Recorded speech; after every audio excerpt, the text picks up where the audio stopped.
Peggy 18.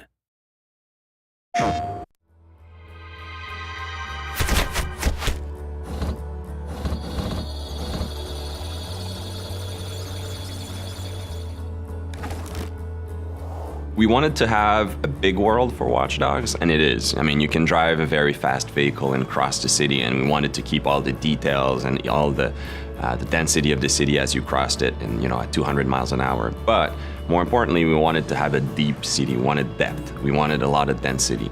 If you go at any street corner in Chicago or in a major city, there's a lot of things happening around you, and we want to preserve all of that within Watch Dogs. Make sure that the city reacts to everything you're doing, and that we preserve that detail that is so unique to a modern city in North America. So at the heart is the same game's vision, right? We're starting from a vision, and then Disrupt is a very scalable technology, very scalable game engine. So what we're doing is we're preserving the game experience, but if you play Watch Dogs on the PlayStation 4, we want to make sure that we use all of the console's capability. So all the game spiller we're able to make longer and stronger. All of the details in the game we're able to push forward. We have more details, more immersion. We're able to increase connectivity, increase the density of things. So it's the same game experience, but basically magnified on the PlayStation 4. It's not just the capacity of new machinery, it's also the capacity of players to create, to interact, to socialize. So when we started to talk about Watch Dogs to Sony, they got it immediately. It is the players and their behavior that will actually bring what next gen actually means. We're starting to make a machine that has to acknowledge how our society works, how our people interact with each other, how they play with each other. One of the things that we realized when we look at the PlayStation 4 is I think a lot of the things driving decisions for Sony were in line with some of the decisions that we were taking on Watch Dogs. I mean, Watch Dogs, one of our core pillars is connectivity. The first layer of it is the main character can connect to his whole environment. He can control the city, hack into any computer.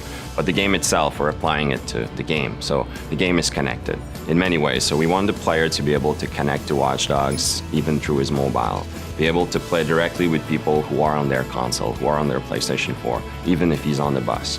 Basically being able to be attached to our game world, even when he steps out of the living room. We are definitely in Watch Dogs exploring very new way of expressing what online could be, what it means to be connected, especially in a game where connectivity is at the heart of it. We want the player to be surprised when he meets other players. We want him to be able to go from single player to multiplayer without having to go through a lobby, to menus, to various game settings.